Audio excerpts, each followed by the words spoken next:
Bere biziko espioiak. Gaueko 10:00, Mulholland Drive, Los Angeles.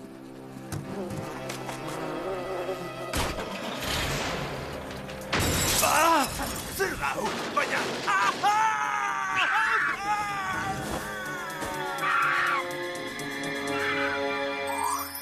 Animalien mundua. Goizeko 10:00, Beverly Hillseko institutua. Naiz esna poesia irakurtzen. Nola idatziko dut olerki bat literatura eskolarako? Zertarako balio du hitz arrimatu sorta horrek izan ere? Kontua da poesia, zeure buruaren espresio modurik erromantikoena dela. Maitasunaren hizkuntza da. Maitasuna zari garenez, horra nire hizkuntza darabilen mutila. Clover, batzuetan pentsatzen dut, David inguruan dabilenean Sam eta biota zaztu egiten zarela. Kaixo, David. Kaixo, Clover. Zera, olerki idatzi duzu? Kaixo, David. Eskolarako olerkia idatzi duzun galdetzen ari nintzen. Bai, idatzi dut, baina entregatzeko beldur naiz. Ez dakit behar bezain ona den. Asko maite dut poesia, baina burla egingo didaten beldur naiz. Benetan? Hau kasualitatea. Neuk ere poesia maite dut eta adarra joko didaten beldur naiz. Orduan izututa egongo zara beti? Aizu, agian zurea idazten duzunean, elkartu egin gaitezke. Elkarren olerkia komentatzeko. Zera litzateke ikasketa zita bat edo. Zita esan duzu? Larun bat gauera arte. Agur, Mandi. Kontatuko dizut nola irteten den gauza.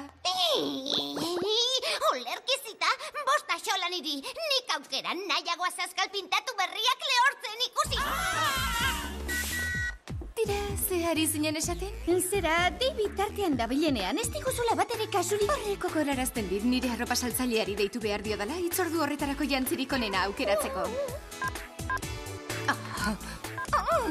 Bateria nazkagarri hau, nola saltzen hauzu honelako une batean? Guazen. Ustazu. Guau! Gero deituko dizu. Tira, baina nola arraio dabiltza traste hauek? Txampona sartu behar duzu. Orain ez daukat horretarako astirik. Dei bat egin beharra daukat.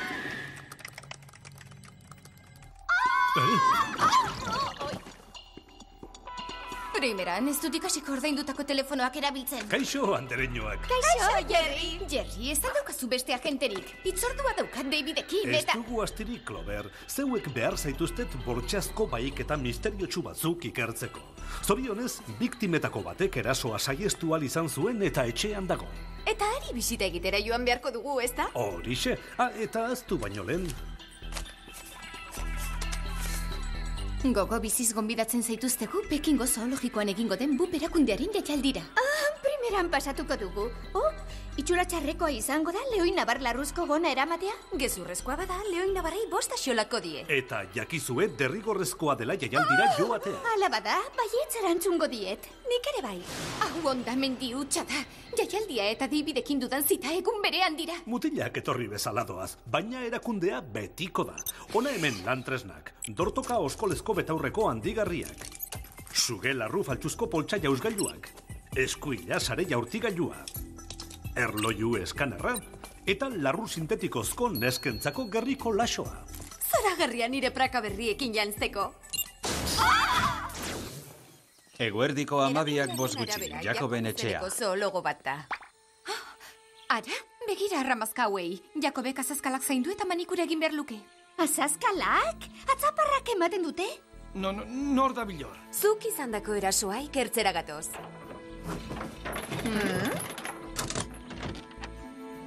Barkaidazue, baina erasoaren ondoren kontu handiz ibili beharra daukat.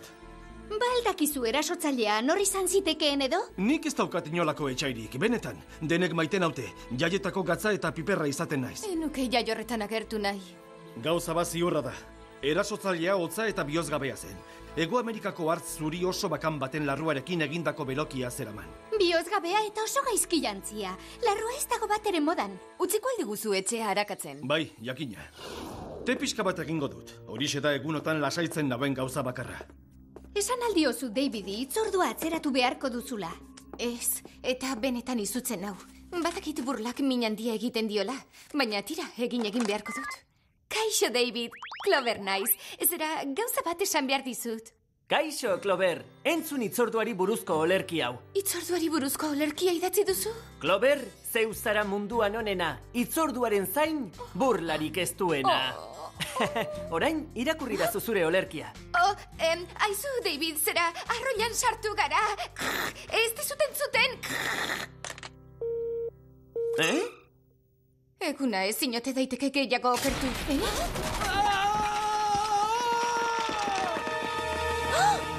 Desagertu eginda. Nork edo hobeto esan da zerk eraman du ba. Jacob gizajoa. Haren zapata baino ez da geratu hemen. Segurazki horrek zerbait esango digu. Dortoka oskolezko betaurreko handigarriekin aztertuko dut. Ara, hile hori bat dago zapatan. Erloju eskanerretik pasako dugu. Jacobek lehen aipatu digun hartzuri bitxi beraren hile bata. Beraz, lehen ere Jacobi erasozion pertsona berbera izango da, segurazki. Beroki bera daramata oraindik ere. Horma honi egindako txikizioa ikusita, esango nuke hartza bera izan dela. Itzuli lurrera, hiri batean gaude gero, nik dakidanez hartzuriak lurretan bizi dira. Jerryri deituko diot inguruan hartzuririk badagoen galdetzeko. Kaixo, andereñoak.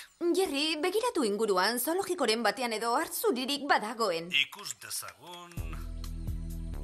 bai, bazen bat.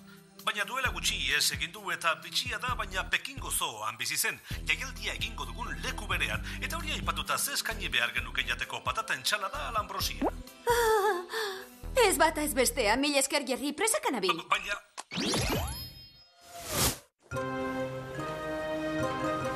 Eguerdiko ordubiak pasatxo, Pekingo zoologikoa, Txina. Badakit zer egingo dudan. Olerki batekin esaten badiot itzordurik ez dagoela, ez da ingogorra izango. Pikutara itzordua. Zerkarrimatzen du horrekin? Ederra porrua? Aztu olerkiaz behingoz. Kasu hau lehen bailen argitu behar dugu. Hara, voluntario berriak, eskerrak. Nire animalia zaintzaile zintzuenetako 3 ez dira lanera gertu aste osoan. Bai, bitxia. Desagertu diren guztiek animaliekin lan egiten dute. Pozik lakunduko dizugu. Ikusi duzu, Bere kasa eskaini dit pilota. Inork ezer esan gabe, tximino zintzoa. Tira, Sherman gorila da, ez tximino hutsa. Eta guk pentsatu baino azkarragoak dira. Orain nasi kondorra eta hartzuriaren kaiolak garbitzen. Inor ez da haietaz arduratu animaliak desagertu zirenetik. Behar bada honengatik desagertu dira hemengo langileak. Ez dago hemen inor indarrez sartu edo irten den arrastorik. Agian barrutik egindako lana da.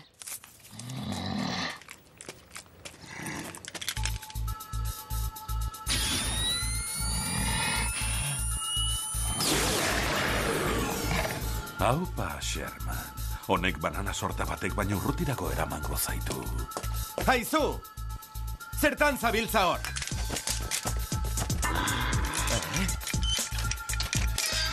Sherman, baina zer... Begira, Sherman aske dabil! Geldi hor oraintxe, zure kaiola horratzean dago. Ikusi duzue? Antza, badaki zertan dabilen. Ea zer moduz moldatzen den gerriko laxoaren aurka!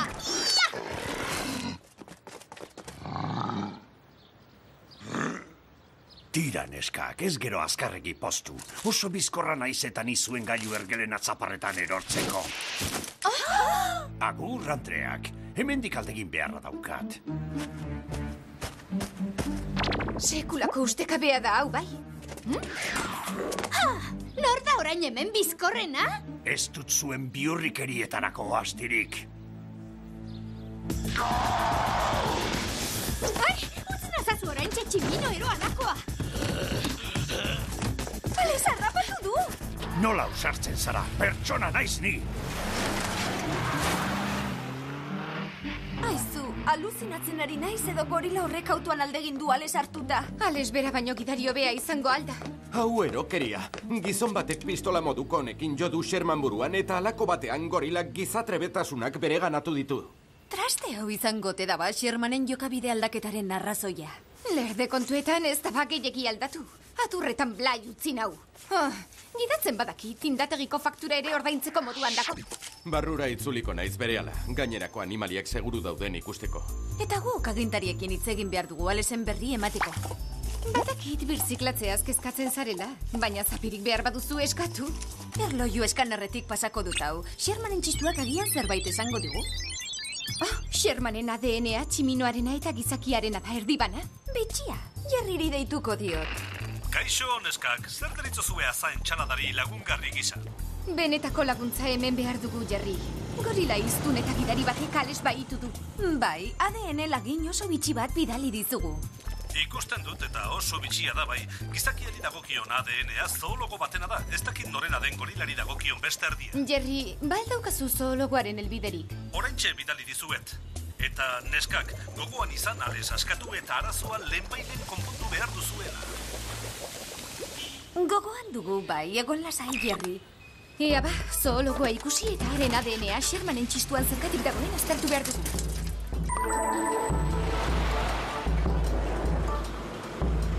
Ales, ondo egongo alda. Gorilak ez dio minik egingo, ez da? Clover, kaixo. Barkatu. Jerryrekin hitz egiteak gogorarazi dit oraindik ez dudala Davidena konpondu. Ta zergatik ez duzue atzeratzen horrela, bera ez da gaizki sentituko eta zuk ez duzu aukera galduko? Atzeratzea? Jakina! Eta errimaturik esan ezkero, ez dut arazorik espero. Kaixo, kaixo, ez altzara egongo gaixo, David naiz. Kaixo, David, Clover nauzu. Gauza garrantzitsu bat esan behar dizut, beraz arreta zentzu idazu. Barkatu, baina ezin eizitara joan, zergatik ez dugu atzeratzen, ze moduz ostiralean? Ja, poita bikaina zara gero. Zoritxarrez, ostiralean ezingo dut. Itzordua daukat mandirekin orduan. Mandirekin? Tira ba, larun batean nirekin.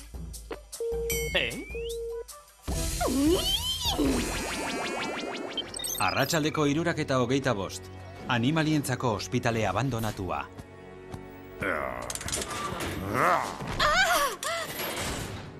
Jacob, benetan poste naizu ikusteaz.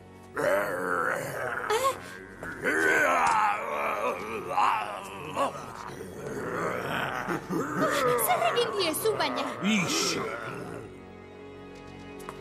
Zer ekarri didazu ordea, Sherman? Berak eta bere lagunek ez zidaten zootik ies egiten utzi nahi. Guk babestu egin nahi zintugun. Iria ez da leku egokia tximinoak ibil. Gorilak ibiltzeko. Ixo bengo zandereño.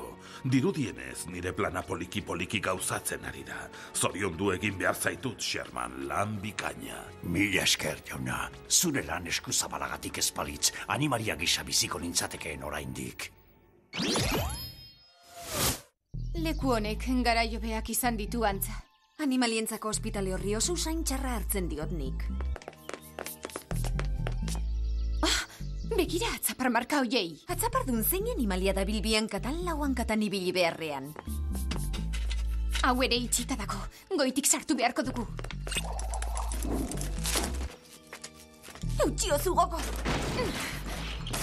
Neuretzako oharra. Esartu tximiniatik lehorrean garbitzeko arropak jantzita. Sam! Clover! Animalia iztunek sartu gaituzte hemen, eta zerbait egin diete Jacobi eta gainerakoei. Ez kezkatu, bere alaterako zaituztegu. Ez horren azkar, Andreak. Kendu atzaparrak monstrualakoa! Jartzaitezte eroso.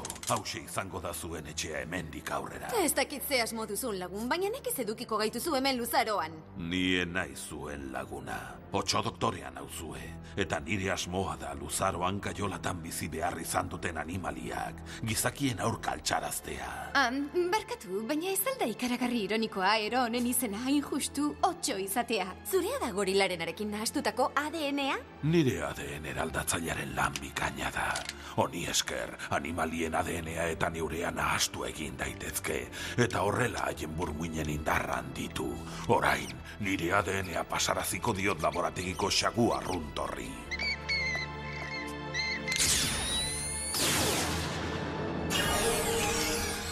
Nori deitu diozu arrunta? Harrigarria da, ez da, neskak. Eta alderantziz ere badabil. Esan nahi dut animalien ADN-a emanaldi edala gizakiei. Orduan Jacob eta gainerakoak piztia bihurtu dituzu. Oso ankerra da hori. Tira, aurrera, burutu zuen egitekoa. Egiteko berria dugu orain, Otso doktorea. Gizaki guztiak kaiolatan sartzea. Baina hori egin aurretik animalia bihurtuko zaituztegu guztiak. Egon, hori ez da bidezkoa. Neuk askatu zintuztedan.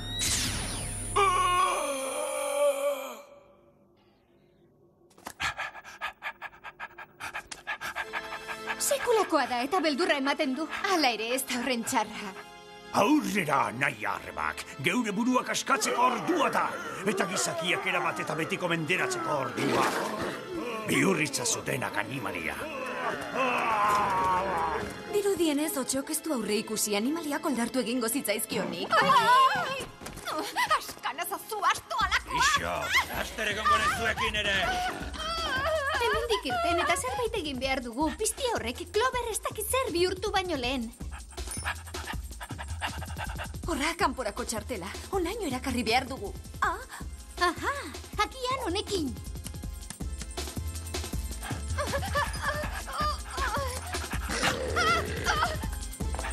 Bai mutiko zintzoa.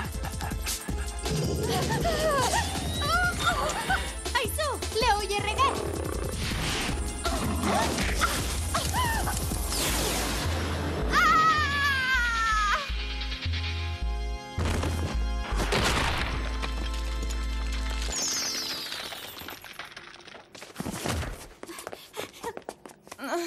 Mil esker, ez dakit zer egingo nukeen, zer egin izan ba. Dirudienez, txakurraren ADN pixka bat erantzi dizu. Baina zer egingo dut orain, itzordua daukat Davidekin laster. Gero konponduko dugu hori. Orain animaliak geldiarazi behar ditugu.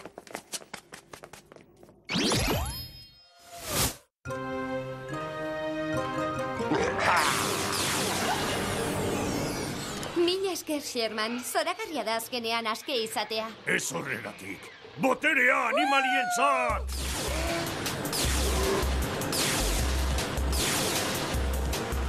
Ez, berandu gato.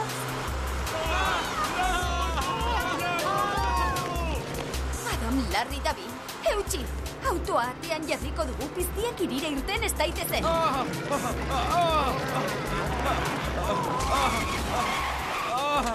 Animalia guztiak gure aurka oldartu dira. Zooko langileak kaiolatan sartu dituzte.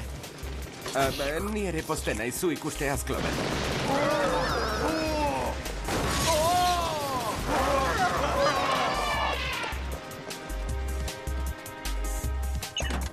Ez da izan inoiz izan dudan ideiariko onena.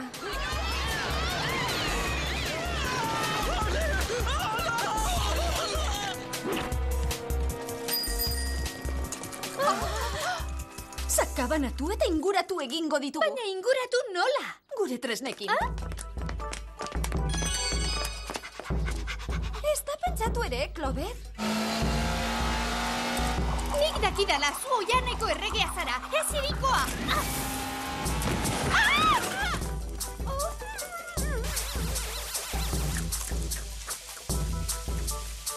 Eskerrak erdi animalia naizen, bestela zorro ederra egingo nuke zuen larruekin.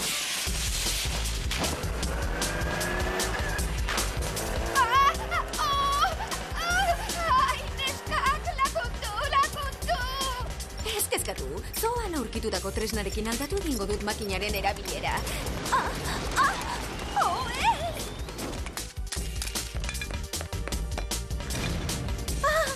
Lan bikaina, Sam. Gauza bera darabilgu buruan? Kaleak garbitzeko ordua da.